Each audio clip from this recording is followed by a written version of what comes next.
আমি গতকাল একটা ভিডিও দেখলাম যেখানে একটা মেয়ে বলতেছে যে she was chasing people badly for a long time and then একদিন ও চিন্তা করলো যে আমি যে মানুষকে চেস করতেছি এমন কি আছে এই জিনিসটা এই মানুষগুলো আমাকে দিতে পারবে কিন্তু আমি আমার নিজেকে দিতে পারবো না।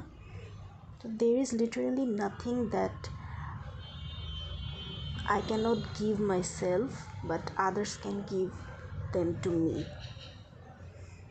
সো এরপর থেকে আমি নিজেকে কেয়ার করা, নিজেকে প্যাম্পার করা, লাভ করা ওইটা স্টার্ট করে দিই। তো আমার কাছে মনে হয় যে এটা খুব সুন্দর একটা রিয়েলাইজেশন যে আসলে অন্য কারো কাছ থেকে আমরা যে জিনিসগুলো এক্সপেক্ট করি that they will buy us flowers, they will write us letters, এই জিনিসগুলো আমরা কেন না আমরা নিজেকে নিজে এই জিনিসগুলো প্রোভাইড করি। নিজেকে সুন্দর একটা কিছু রাস্তায় দেখলাম, দেন ওইটা নিজের জন্য কিনে নিলাম, ছোট ছোট নোট লিখে রাখলাম ডায়েরিতে নিজের জন্য। সেলফ লাভের থেকে বড় আসলে কিছু নাই। আর যখন তুমি নিজেকে নিজে লাভ করবা তখন তোমার মধ্যে যে গ্লোটা আসবে ওই গ্লোটাই আসলে আশেপাশের সারাউন্ডিংয়ের মানুষকে অ্যাট্রাক্ট করবে।